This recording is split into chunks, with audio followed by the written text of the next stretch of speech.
The advice and opinions expressed by the host of Autism Live and her guests are meant solely as suggestion and should not be in any way construed as child-specific advice. Any choices you make in determining your child's treatment are completely at your own discretion.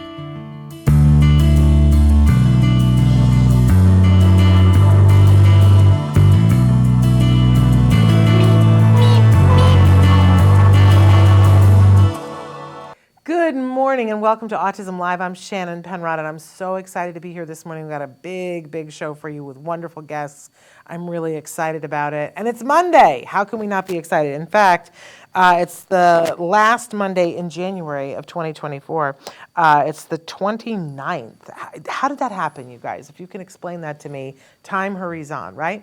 But we're here. If you are just joining us for the first time, welcome. I'm Shannon Penrod, and I describe myself as a proud pony. A pony is my acronym for a parent of a neurodiverse individual. And I'm excited to be here with you on this journey. Here on Autism Live on the Autism Network, our entire mission is to provide information and inspiration to the autism community in total. That starts with individuals who are themselves on the autism spectrum. They are the beating heart of our community. We try to make a safe space here for them to voice their opinions, thoughts, concerns, whatever, especially on our shows, Stories from the Spectrum, but on all the shows that we do with them in mind, right? But then we also include within that community everyone who loves those individuals and helping them also to get to resources to be able to help the individual that you love on the autism spectrum. That's really what we're about here. We're not about anything else other than that is that we believe in the rights of individuals who are on the spectrum and helping them to get to the lives that they want. Not the lives that we want for them, the lives that they want. Sometimes that's a dicey little distinction, right? Especially for those that are of us that are parents. But you know, it's a thing. There are things that we may want for our kiddos, and yet it's more important that we help them to get to the things that they want. This is what my son teaches me on a daily basis, and I'm grateful to have that. We're live right now, as I said, on Facebook, YouTube, Twitter, and about a dozen sites, and our fabulous Chris Desmond is already starting to show you on the screen if you're watching us. You might be listening. He's showing on the screen all the different ways that you can connect and listen to the show or watch the show. Of course, we have a very robust YouTube channel.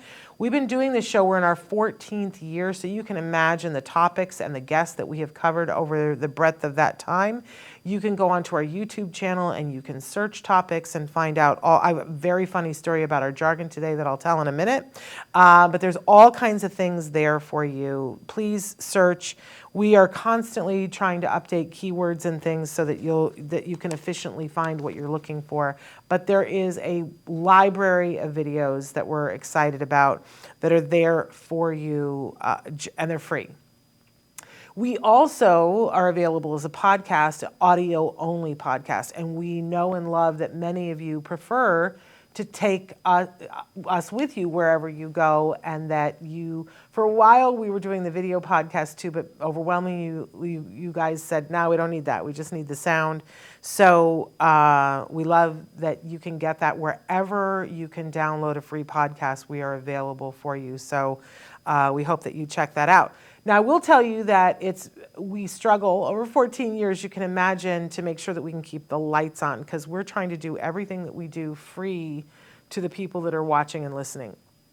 That's really been our thing, our like flag in the sand the entire 14 years. So, and we struggle sometimes to be able to do that. The way that you can help us to keep that to be free for you is you can like, share, tell other people, and review. That's the best thing you can do for us. Hello, Rodney Cox. So thrilled that you're here. But if you can, whatever platform you listen on, like, share, subscribe, review, all of that helps us. I do want you to know that you will listen to, whether you're on YouTube or listening in podcasts, you will see advertising, because that's one of the ways that we help to keep the lights on. We hope that you'll appreciate our sponsors because they're making it so that it's free for you. Some of you have written in and said over the last year that you really would like to be able to pay a small amount to be able to get the podcast free of ads. And we've made that possible for you if you go to glow.fm/autism-live. When you go there, you are offered, there it is, glow.fm/autism-live for $5 a month. And if you pay for it across a year, it's even less. You can get the podcast, and not just Autism Live, but for this one, you get Autism Live and Ask Dr. Doreen for one small fee, and you get it free of ads, which is pretty awesome. And again, we're not trying to make money off of you. We're just trying to keep the lights on. So if that's your thing, please check that out. Wonderful. I do want to say that we're going to do Jargon of the Day, but then in just a few minutes, we've got some really wonderful guests on. You know I love some toys. And you know I love some games. And all throughout the year, I'm always searching and looking. And now toy companies reach out to us too and say, hey, we've got a new toy. We think it would be great for folks on the spectrum. And I'm always open to that. But I'm also actively looking throughout the year. And when I find something, I'll flag it and be like, oh, I can see this as being one of our award winners in our Autism Live toy and gift guide that we put out every November. So I saw a toy that was put out by M&J Games, and I was like, I really like this, and flagged it. I did not reach out to them because, you know, I'm busy, and I should reach out whenever I like something, but no, I don't have the time. But I liked it, and we gave it an award, and then it was hilarious. And the toy guide had not, I think it had just gone live, like maybe 24 hours. And I got a notice from M&J Games saying, hey, we've got this game that we think would be wonderful for folks on the spectrum. And I was happy to be able to write back to them and say, yes, and I gave you an award. And the toy guide, and you know, it was sort of love at first sight. So we've been talking to them, and I'm so thrilled that in just a little while, we're going to be joined by the founder and CEO of M&J Games, but we're also going to be joined by an amazing autism expert who was a part of this game coming to fruition. You guys are going to love this. So stick around. But you know how I feel about jargon. And that there was a time and a place where I was so fatoutsed by the jargon that would come up in our daily life that I think I threw a mini tantrum over it. Because I'm sure that you guys can relate to this. When you're trying to get information to help the person you love on the spectrum, you don't want to have extra obstacles. And it seemed like jargon was my obstacle on that given day. And I vowed that if I ever had a mouthpiece, I would start doing what we're doing now, which is for 14 years, we've been doing Jargon of the Day, where we take one word, one phrase, one acronym. We give you the actual definition of it, which often, when appropriate, and often it is appropriate, I make fun of the actual definition because it's just more jargon. And then we give you a working definition, which often makes the experts break out into hives. And then I try to give you examples of it so that we can start to know, why would this be important to us. So last week when I was setting up the Jargon of the Day for this week, I was like, oh, I don't think we've ever done idiosyncratic language. And you know, I search for the actual definition and I search for the working definition, and I wasn't finding what I wanted. I wasn't finding the examples that I wanted. And like when I did the search, there were like 2, and I wasn't wild about either one of them. But what was the third thing? It was a video of me explaining idiosyncratic language. And I said, well, I've reached the end of the internet. I'm searching for an answer to something, and I found our answer to it. And I gotta say, I watched the original video and I was like, okay, I understand this better now. I actually liked our video. And it was funny because in that video, there were toys all over the desk because we were reviewing toys back then. So we've come full circle. We have reached the end, but I'm very excited about it. So let's take a second. Do you know what idiosyncratic language is? I remember a time and a place when this was being said to me at IEP meetings, and I was like, what are they talking about? When is my child engaging in something called idiosyncratic language, and is it something that I should get concerned about? So let's take a look at our actual definition of idiosyncratic language. Okay, idiosyncratic language, speech characteristics that are errors in the pragmatics of communication. Well, that sounds horrible.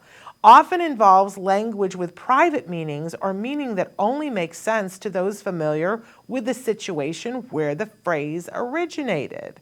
Does that really sound like errors? Okay, let's, to me, like I read this and I go, this sounds like something, a cancer in the field of communication. So let's go to our working definition and see if we can't figure out what the issue is here. Idiosyncratic language is speaking in a way that assumes that everyone knows what you know. Okay, we talk about perspective taking a lot. The fact that if I have the ability to understand that my mind thinks things that are different than what your mind thinks, and if we are communicating with each other, I'm going to be a more effective communicator if at some point I'm starting to think about, what do I see, what do I know, what do I believe, and what do you see, what do you know, and what do you believe? I'm going to be more empathetic. I'm going to be better at getting what I need from you if I am aware of the fact that you are having a different experience than me. And the truth is that a lot of folks that are on the autism spectrum, this can be, not in everyone, let's not speak in absolutes, but in some folks on the spectrum, this can be an issue. We've talked before about the Sally Ann test when they first determined, Simon Baron-Cohen determined and did a test to see a group of 3 sets of children that were neurotypical, children that had Down syndrome, and children that had autism. And the children in his study that were neurotypical and the children who had Down syndrome were capable of understanding this perspective taking to solve problems. But overwhelmingly, the children on the autism spectrum were not. And for a lot of us, that was a big, okay, that seems like an issue that could potentially create social communication issues, right? And a lot of people began teaching theory of mind to folks on the spectrum to help them to understand my view is different from your view.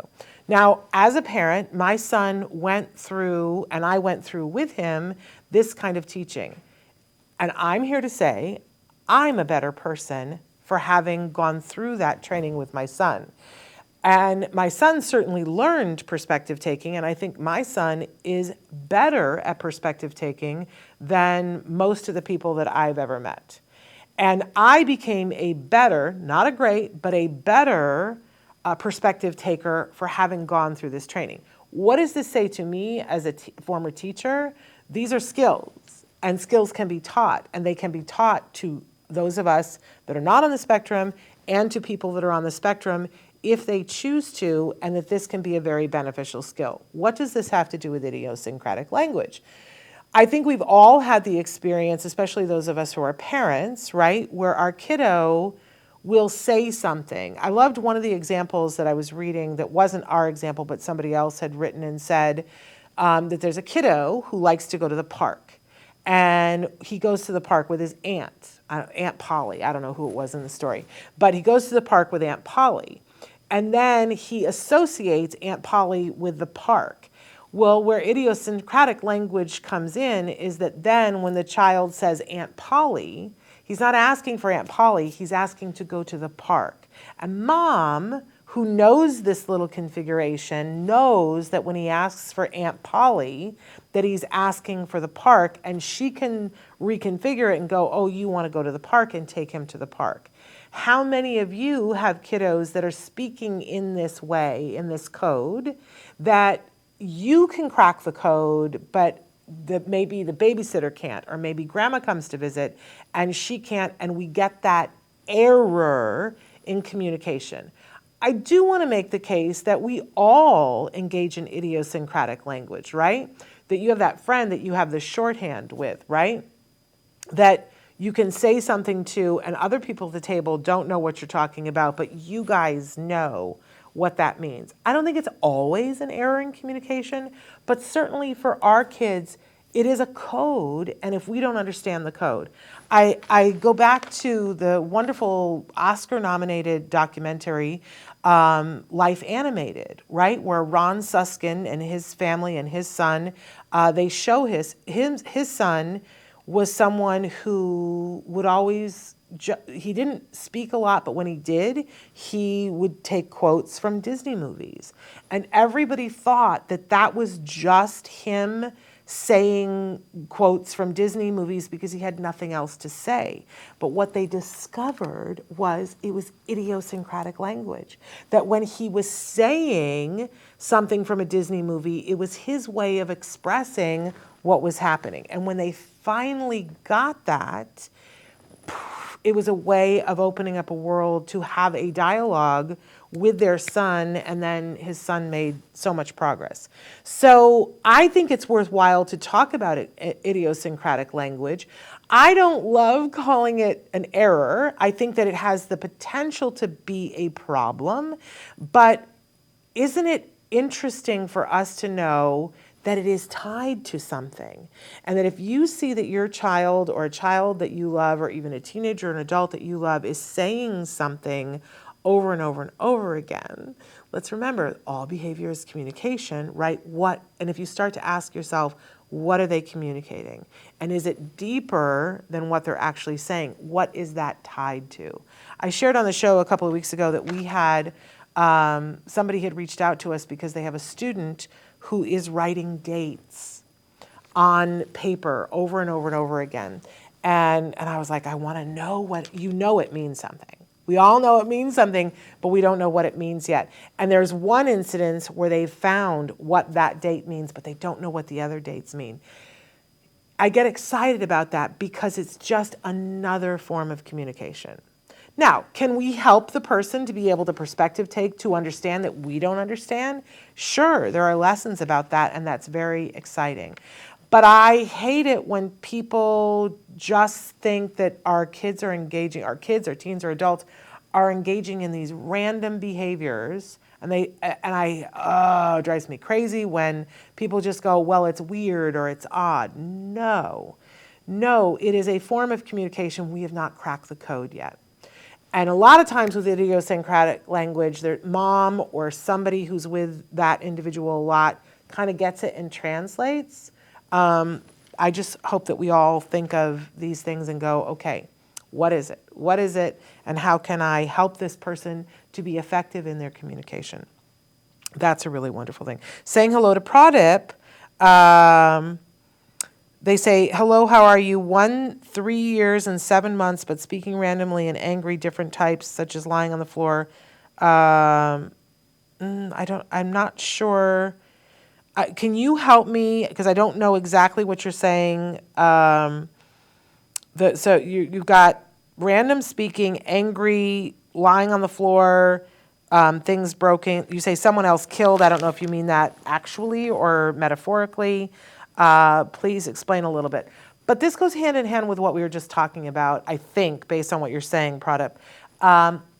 Everything is communication.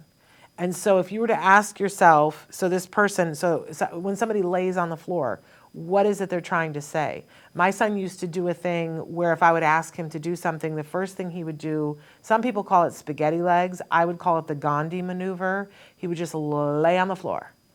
And that was him saying, I don't want to do that. He did not have the words to tell me that, so he laid on the floor to say, I'm doing civil disobedience. That's why I call it the Gandhi maneuver, to say, I'm not doing it, right? So if you were to ask yourself, what does this person want to communicate? What does this person want? Then we can start to look at how do we help them to be able to efficiently get their needs met with functional communication so that they don't need to lay on the floor, that they don't need to, my son would bang his head on the floor or bite or hit or scratch or whatever. But we have to look at their needs first. What are they trying to communicate and what is it that they need? And have I given them a way to get that without engaging in this behavior?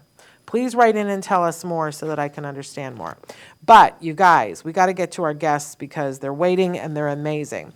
We are welcoming to the show, and I'm going to read their bios here, which are lengthy, but they're good.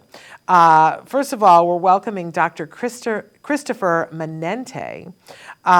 He is a PhD BCBA. All good, right? I told you we were going to have an expert in here. He's the founding executive director of the Rutgers Center for Adult Autism Services. Everybody just went, what? And a clinical associate professor at the Rutgers Graduate School of Applied and Professional Psychology. He is an accomplished professor, practitioner, and advocate who has dedicated his career to helping adults on the autism spectrum succeed within their homes and communities throughout their lifespan and across the context of school, work, relationships, leisure, and transportation. Can I get an amen from anybody? Yes. Dr. Manente has taught over a dozen distinct university courses for students across the undergraduate and graduate levels. He has authored articles in peer-reviewed journals, written book chapters, and has presented at numerous national and international conferences on a variety of topics related to the advancement of community-based educational, vocational, and residential opportunities for adults with autism. There's so much more, including that he was a sergeant on active duty with the U.S. Army's 101st Airborne Infantry Division. Thank you for your service, Dr. Manente. Additionally, Dr. Manente is a prior special education student who was often told by many of his teachers that he was too smart for his own good. Would we like to travel back in time and slap those teachers? And that he wouldn't amount to much. Now I want to kick them with a pointed shoe. We are also being joined, as if that wasn't enough, you guys, we're also being joined by Marlee Aversa. She is the founder and CEO of M&J Games. I mentioned before, I'm a new fan of theirs. They are innovators of the popular What's Next life-size games. Their inaugural game, What's Next, a life-size board game, was created to provide family-friendly, screen-free entertainment. Over time, M&J Games diversified its offerings to encompass adult party games, family options, and adaptive games for individuals of all abilities, embodying a commitment to creating lasting memories and innovative play for everyone. She has a bachelor's degree in corporate communications from Drexel. With over 20 years of marketing experience, she plays a pivotal role in steering the growth and prosperity of the company. She actively balances her family life, and we are so thrilled. They're a family of 4. She's got a son and a daughter. We're so thrilled that you guys are here to join with us. So we're welcoming Dr. Manente and Marlee. Hi, you guys. Hi, Shannon. Thanks for having us. Well, a thrill. Amazing to have both of you with us at the same time. I want to start by, this is a pretty interesting relationship between a game company and Rutgers. Who wants to answer this? But how did this relationship come about? So I actually saw Dr. Manente on a newscast about Rutgers or CAAS, and I thought that this is a time that I'm trying to do more with my inclusion with the games, so this could be a cool next step. So I reached out immediately and sent him an email saying I'm interested in kind of knowing what RCAS is about. And I have these games that you could potentially use with that throughout RCAS. So I actually sent him, he responded almost immediately saying that he would like to see the special needs set, which was the one that you guys actually gave the award for. I have that right here. Amazing. And once he requested them, I said, you know what, I'm going to send him all the games, just as kind of a, hey, here's our selection of games. And it's a good thing I did, because I think the adult game, and correct me if I'm wrong, Dr. Manente, the drinking game actually is what sparked the interest to create a combination kind of between that and the special needs set, making it more of like an adult feeling, as opposed to the special needs set was more of a kid-friendly, active, physical game. This one makes you think. Is that what drew you to it, Dr. Manente? I mean, that certainly piqued my interest. There's no doubt. I mean, Rutgers is absolutely a tailgating school, and we have with a really rich offering of athletic events, and our autistic college students here need to know how to engage and be incorporated in everything that our university has to offer. So it just seemed like it'd be a lot of fun, and was definitely a departure from what I was accustomed to when I thought about traditional quote unquote board games. And Shannon, I have to say, I think I'm probably preaching to the choir or even the converted and talking to your audience and saying that the quote unquote field of adult services, these dysfunctional anti-systems of support that exist out there to help adults with autism succeed, are they're just so antiquated, and they're really stale and really ripe for innovation and frankly downright disruption. So for me, when I see anyone doing anything exciting or innovative that could potentially be a vehicle for driving change, in the form of better services or better opportunities for practitioners in this space to help prepare young adults on the spectrum, or help those young adults themselves be more prepared for the transition that to adulthood, which again, for many folks listening, represents this terrifying void where you're almost kind of like jumping out into nothingness.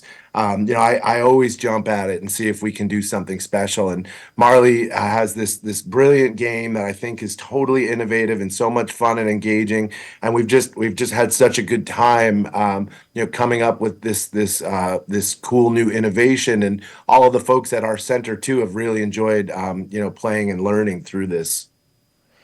Well, and I want to talk more about the game, but I want to assure everybody we're going to cycle back to talk more about what's happening at for everybody. You guys are saying RCAAS, and it's behind you there, Rutgers Center for Adult Autism Services, right? Yes, that's real. That's what we're talking about. And we're going to talk more about that in a second. But I want to talk a little bit about the game first. So who wants to tell us what the game is and how you play it? And I've opened up mine here. I've got my dice. I've got my big dice. And I've got some of my squares. I'm there with here. you. I also opened up because I had a social expansion pack. But who wants to explain? Yeah, so the original game, let me give you a little background. Yeah. The original game was made for family inclusion. So that's this game. It was made so that there was no activity on the game that even a grandparent couldn't do. So the initial thought was inclusion. Then I went to a local, Spectrum Sports is their name, and we played the game, the original game with them, and there were certain tiles within the original game that were difficult. And not being in the autism community, I wanted to learn more. So I found this opportunity to take this to a next level, and we worked with them to make this social skill add-on to make it more adaptable from a physical standpoint. So then when I sent it over to Christopher, we needed Dr. Manente. Sorry. We had a conversation to make it more of an adult-oriented, like an adolescent roadmap to adulthood, we call it. So it's kind of a guide, and it really is, it was created with a neurodivergent mindset, but it can be used for anyone who's just having trouble getting to that next step and kind of thinking about, okay, what do I want to do in the future? Where do I want to be in the future? Do I want to drive? What do I do if I get anxious? And I feel like it's a barrier that needs to be broken, where the games should be fun and inclusive for everybody. And certain parts of the original game, yes, they were fun in my eyes, but they were challenging in other eyes. So the 100% goal of this is to make board games should be fun. they should be inclusive for everybody, and I want to make sure that everybody has that same fun experience that my kids, that my in-laws, my parents are having with my kids.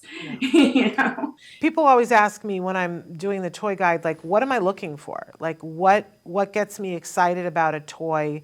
And of course, for me, the first thing is that it has to be fun.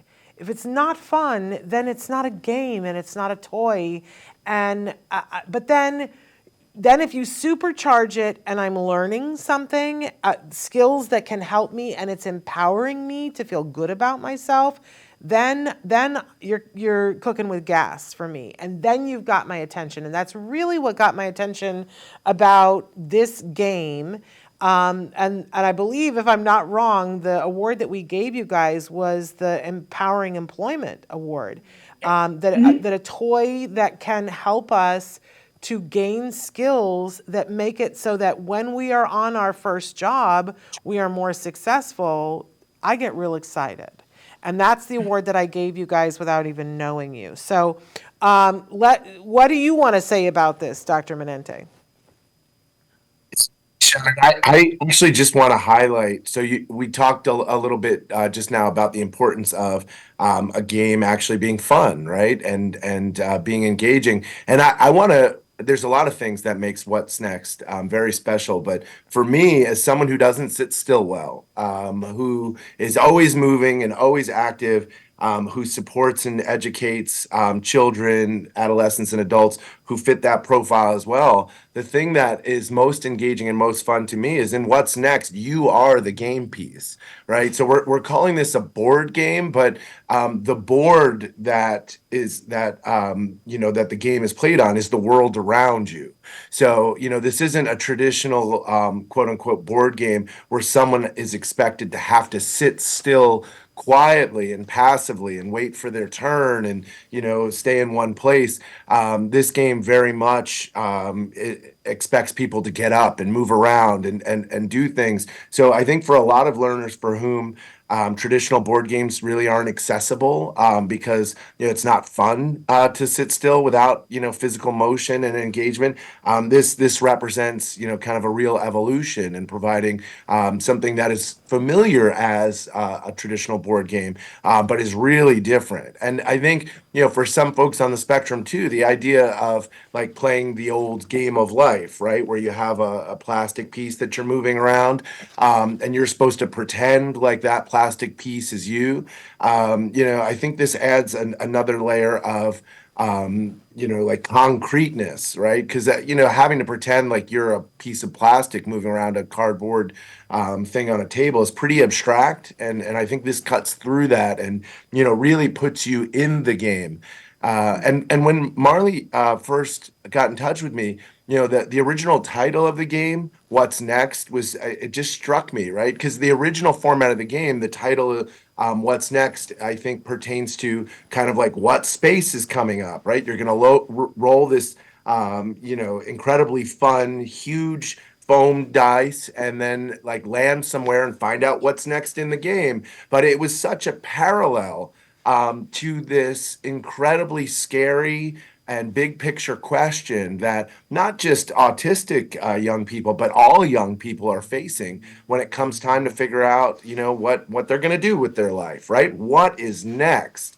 Yeah. And so it was just a natural, I think, next step to create a game that both challenges players to think about what's next in terms of what's going to happen, when you roll the dice and land on a new square, a new tile, but then also figure out what's next in your life more broadly. And of course, this is a question that is of the most pressing to all families and individuals on the spectrum. Absolutely. And I understand that a portion of the proceeds, when somebody buys the game, that a portion of it goes to your program, Dr. Manente? Absolutely. Yeah. I mean, our program has an unapologetic commitment to high quality services and, paying our direct care staff and staff all levels an extremely good salary, and even separate from what our state currently provides in terms of budgets for individuals to get those supports. And we think this is critical to really establishing a real professional field of practice around the work we do. And so we do rely on philanthropy to cover the enormous cost of paying our staff so well. But we know that is truly critical if we're going to create a workforce of specialized folks who know how to help people with autism across the spectrum succeed across adult contexts. I love that you're not apologizing for that, because you shouldn't. So I want to put into practice some of the things that we're talking about here. I've got the original pack here, and I love this because you get this stack of tiles, right? And right from the beginning, I love that it's our job to put these tiles, we're making the board however we want them, and it can go into the living room, and it can go into the dining room, and it can go into the bathroom. We can choose, and each one of these tiles says something different. They're numbered so that I can follow along. As a parent, thank you for this, because I know my child who would just take them and throw them everywhere, but they're numbered so that we're teaching numbers and doing all of that as well.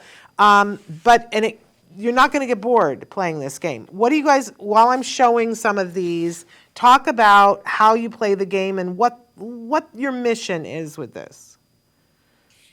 So the initial mission of the game was to be so simple that anybody could figure it out.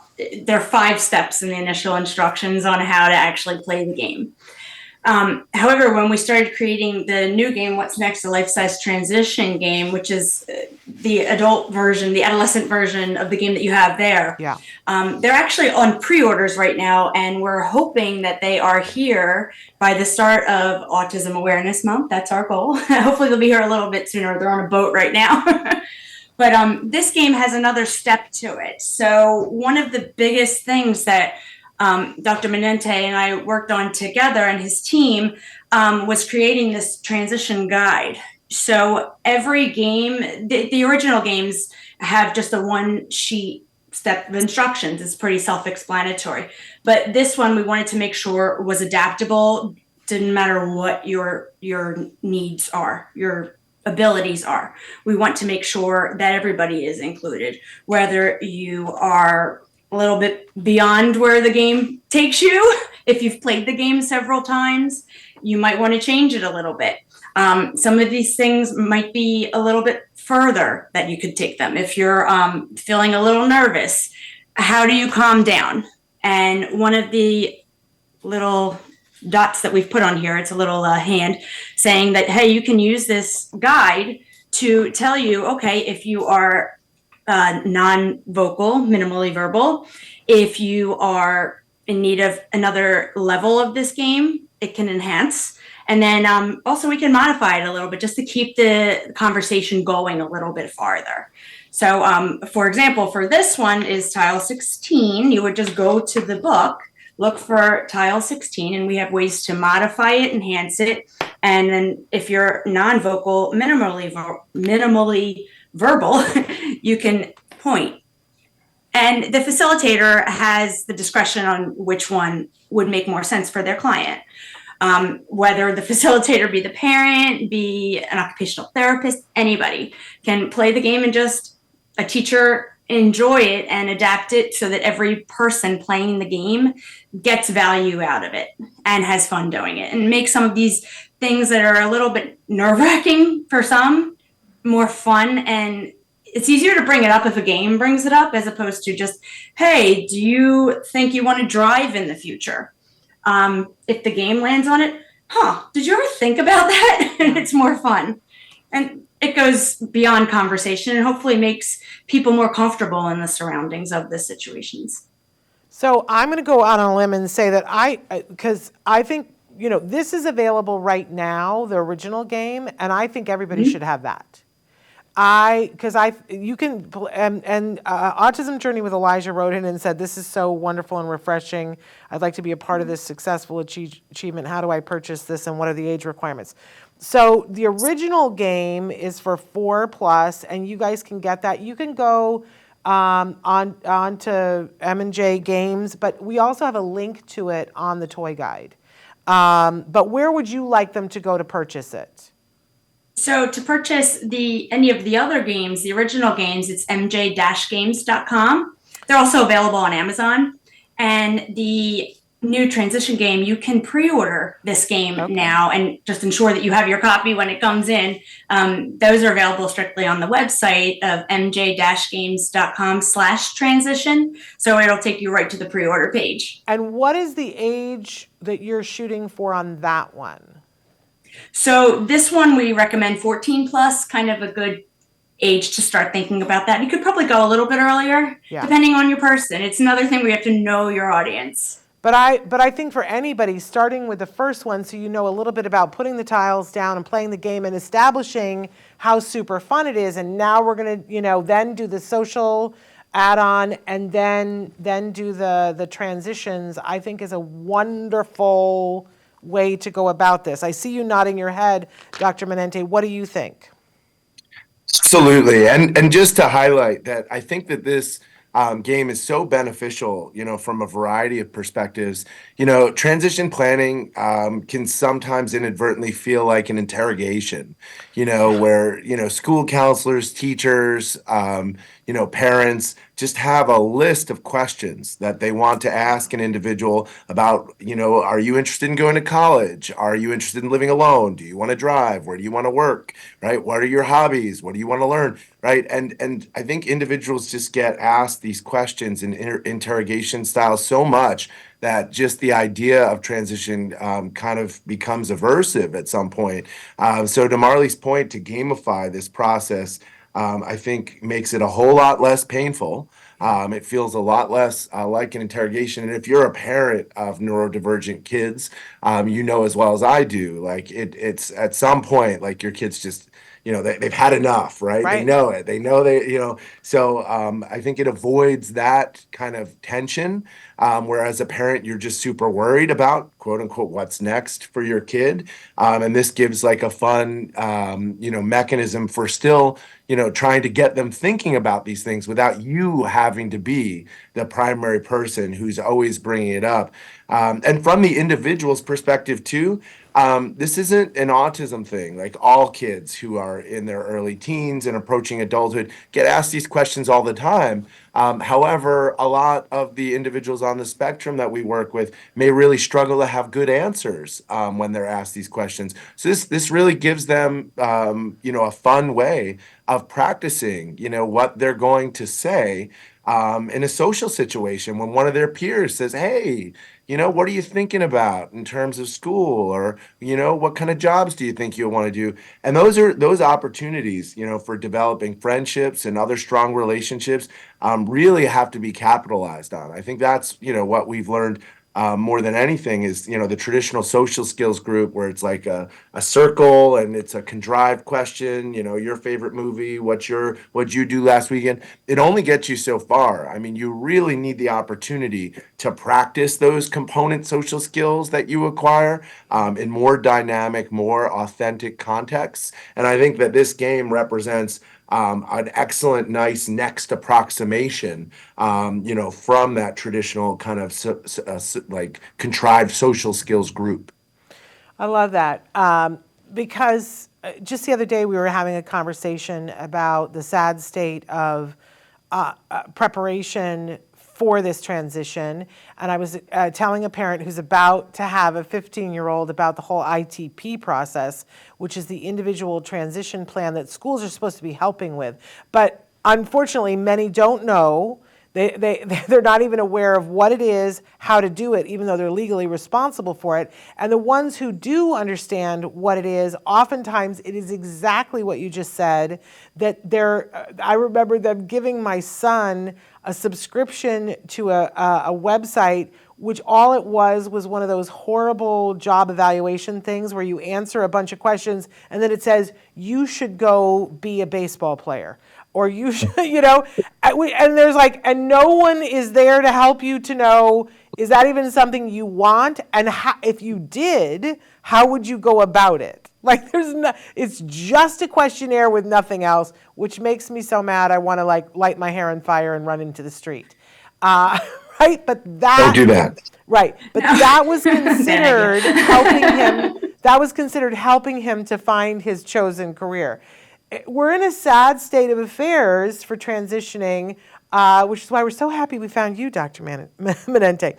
But anyway, so this game can be a wonderful way of making it fun and starting the conversation, and it isn't all on you as the parent. What a lovely, lovely thing. And you mentioned that these games can be for anyone. They really can. You can play this with all the neighborhood kids. You can play this with your teenager who is completely neurotypical and have a great time doing it. There's nothing about this that says we would only reserve this for folks on the spectrum. But I understand, Dr. Manente, that you would like for there to be more games, and that perhaps you're working on this, Marlee, that are specifically for people on the spectrum. Talk to us. Yeah, so I think that, the opportunities are limitless. One of the biggest challenges of moving us forward in terms of making sure there are better opportunities for autistic adults and other neurodivergent people is that there's just so much work to do. I mean, we're really, still at the very beginning of creating formalized curricula for helping people be more included in their communities through transportation and employment, social engagement, recreation, and independent living. It's just, these aren't things that there's been an aggressive or meaningful focus on historically. As I know that you've talked about many times on your show, historically, the greatest emphasis continues to have been placed on, research focusing on early intervention and causes and cures and little kids and, school-aged issues. And so I think, there's going to be expansion packs related to transportation. So we brought up the question of, do you want to drive? There's some research that's emerging about the low number of people with autism who do have driver's licenses and choose to drive. And it's not that, autistic people can't drive. There's just, it's complicated. It's just many aren't. And maybe many more could if there was, better opportunities for training and learning that are accessible to younger folks on the spectrum. But using public transportation, navigating the community safely, knowing that not everyone has your best interest at heart, right? So here at Rutgers, we have a beautiful university campus. But we are very much an urban university, and our students are sometimes very vulnerable, and they believe what people tell them. And having, expansion packs about navigating, environments where you're going to be in contact with strangers and who might not always, have the best of intentions. We work closely with our local police department, and like an expansion pack that involves how to interact with police officers, when you're pulled over or, when you need help. So again, I think every issue or every pain point that adults with autism experience throughout the lifespan represents another opportunity for an expansion pack for what's next. Yep. And so Marlee, is all this exciting? In creating this is it's kind of like a starter pack, and then we can branch off on certain things like career goals. Okay, so pick your career goal. Now let's talk about what you can do to get to that next step, and those would be the next tiles to create conversation to any person in different ways to make them feel more comfortable with discussing what they feel like they want to do in the future, which is why we've got them in the modified, enhanced, and then nonverbal, minimally vocal, or vice versa. Right.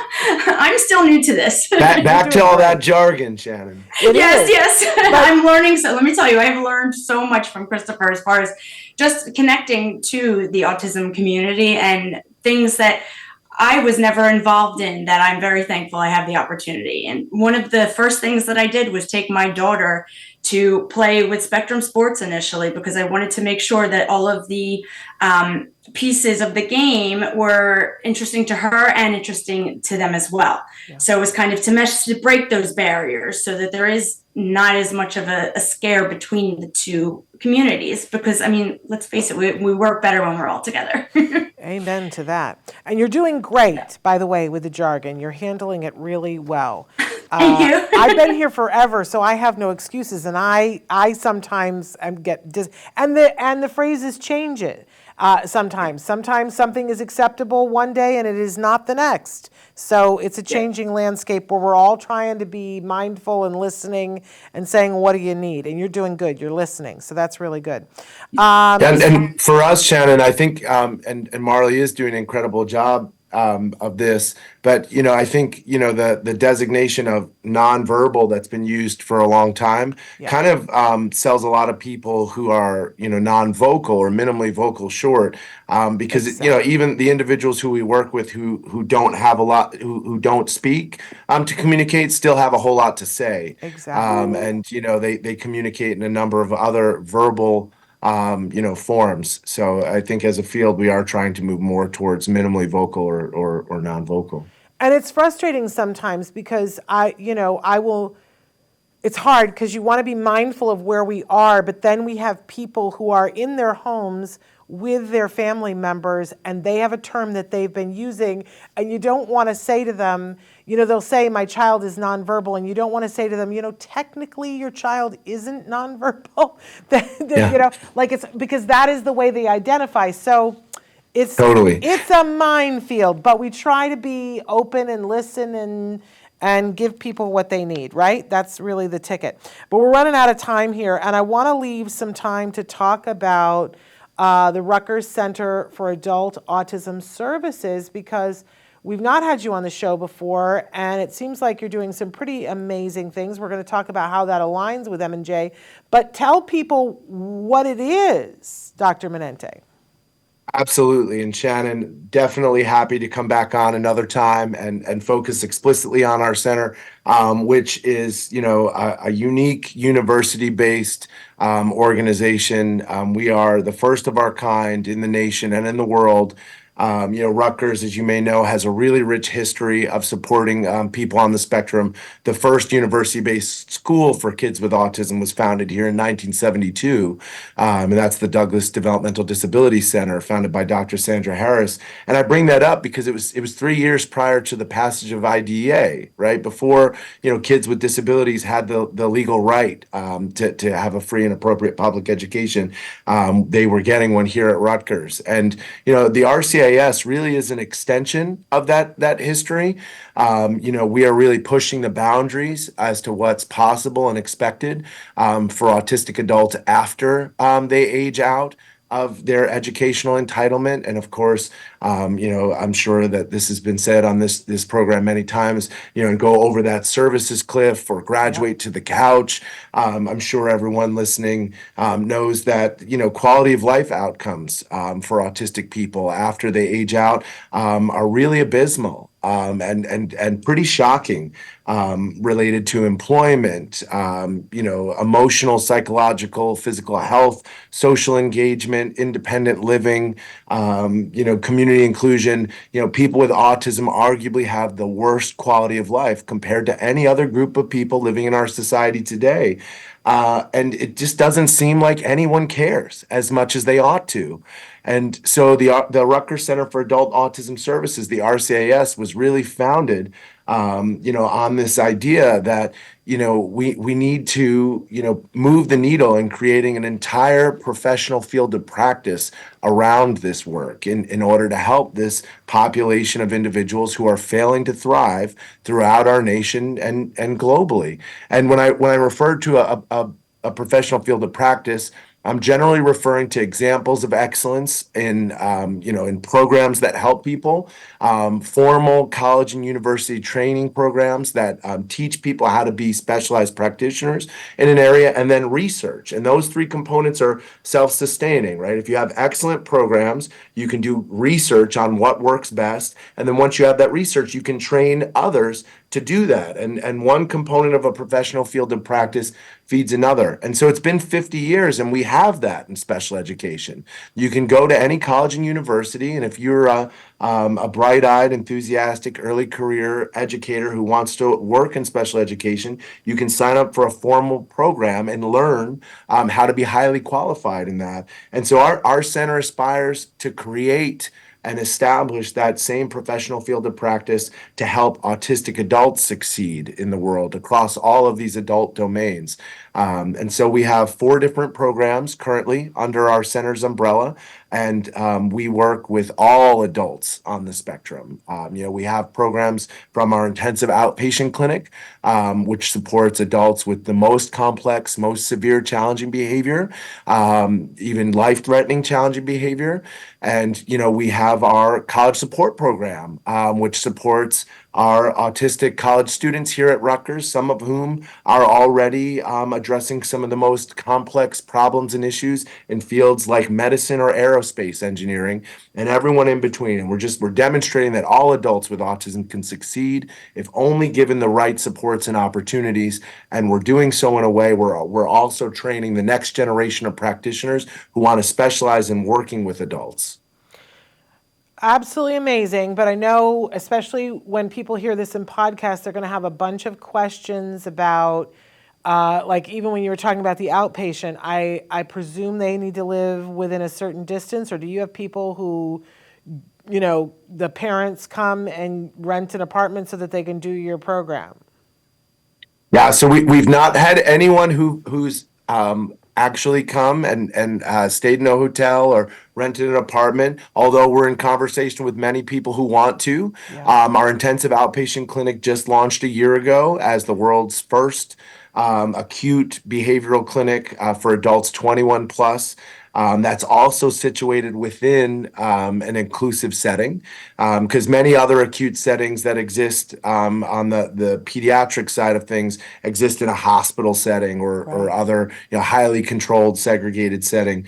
So we're open to that, and certainly we're looking to grow and help as many people as possible. So we would be happy to be in touch with anyone who desperately needs the help that we can provide, with the caveat that there's a lot of people in that situation, unfortunately. Yeah, unfortunately, and some of the ways that insurance has changed has created this, unfortunate group of people who are told that their insurance will only pay for that level of an intensive program, and yet the waiting lists, so I'm always looking for more things that I can refer people to. Well, what you're doing is amazing. If people, and we're running out of time quickly, so I want to make sure that people know how to get in touch with both of these things. We talked before about if you want to buy any of the games, tell them where is best to go, Marlee. Yeah, absolutely. Any of the games are available on mj-games.com. The pre-order from the What's Next Life-Size Transition game is exclusive to mj-games.com. The other games are also available on Amazon. And if anyone wants to get in contact with me, look on our socials at / What's Next Life-Size Games, Facebook, Instagram, TikTok, we're everywhere. Yeah. So I'll always respond. You'll get a response from me. I like to be involved, and one of the main things that I do as a CEO is to get involved and see everything that's going on, like beyond my office. So I like to see everything that's going on outside, not just kind of staying behind a computer. There we go. I feel like I learn more that way, and I see my audience, and it's great. It's really been a great ride. So remember, What's Next Life-Size Games, all together, no spaces. That's pretty much their Facebook, Instagram, TikTok, and there's a YouTube channel if you want to see some of the gameplay in action. Recommend that you go there. And Dr. Manente, it's Rutgers CAAS RCAAS. Tell us where they can find you. Yeah, so our main website is an excellent resource. It's rcaas.rutgers.edu. And then so there's tiles on our landing page there corresponding to each of our 4 programs. And if you click into any one, there's contact information for the teams corresponding to each of those programs. So depending if you have an interest in our acute behavioral support through our intensive outpatient clinic, or if you are a neurodivergent prospective college student who wants to come to Rutgers, you can go on our CSP page and get in touch with our team there. So that would be best. And also our organizational Facebook page, which is also the Rutgers Center for Adult Autism Services on Facebook, is an excellent resource for current updates and contacts and just to stay in touch with all of the work we're doing. Well, you guys have been an amazing wealth of knowledge. We really have enjoyed you being here. Thank you for this wonderful, for all the games, right? And I do want to acknowledge that you've hooked Autism Journey with Elijah. She's homeschooling and she wants to implement this in her program and talk about it with other people. And so I'm sure that there will be more people who will be interested in it as well. I think it's swell. Like I said, I gave it an award without knowing them. And of course, now that I know them, I'm like, oh, I'm so glad I gave you an award. But I did without knowing them, you guys, because I saw it. You know how you see something, you go, yep, they get it. I get it. It's all good. So glad that we could work it out. I know you guys have very busy lives and you need to get back to them, but I'm so glad that we worked it out and we're able to have you here on the show to share this important information. Thank you so much. Our pleasure. Thank you, Shannon. All right. Take care. We'll see you soon. Bye. Bye-bye. Bye. Bye-bye. Just want to do a quick programming note that tomorrow we're live with Dr. Doreen Grampy-Shea for Ask Dr. Doreen. You guys can be writing in your questions. Of course, I don't remember what the topic is. I don't know that we've even set the topic. I'll bet I haven't because it's been that kind of a week. But that will be tomorrow, and we look forward to having you guys here. Asking questions. If you have a question ahead of tomorrow, you can always reach me, Shannon at autism-live.com. And we've got a great guest for Wednesday, a young filmmaker in college on the spectrum who is moving and shaking. And there's a video about him, not a movie that he made, oddly enough, that's tearing it up on the internet. So we'll give you more information about him, and you'll have an opportunity to talk to him as well on Wednesday. So that's it for now. I got to run, but thank you for being with us until tomorrow. Give your kiddos a hug from me and one for you too. Bye-bye for now.